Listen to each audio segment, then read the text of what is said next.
naman ng mga kaibigan ang masasaya nilang mga pagtatanghal kasama si Poy.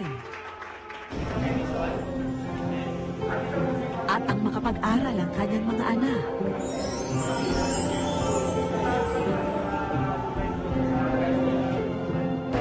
Kasi gusto kong makatapos para para masundan ko po yung yapak ni Papa, nakakabili ng mga namin para makatulong din sa magulang ko.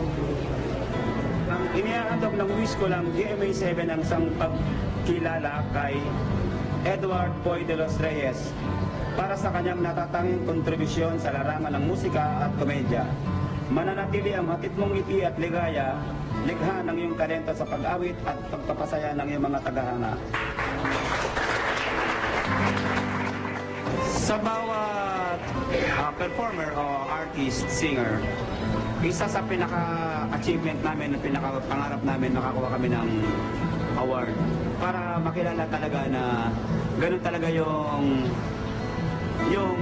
isang fulfillment ng isang performer.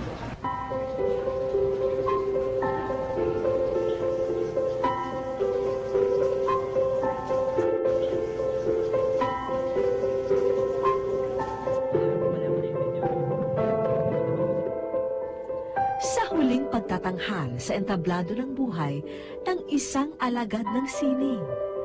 Mananatili ang kontribusyon ng kanyang talento sa musika at komedya.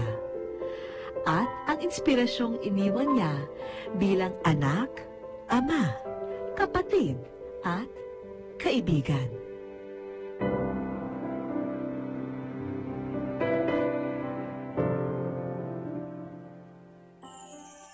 Naway nakapag-iwan po kami ng inspirasyon at pag-asa sa inyo.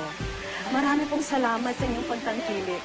Ako po ni Kapuso Vicky Morales at hanggang sa susunod na Sabado po, libre ang mangarap dito sa Wish Ko Lang.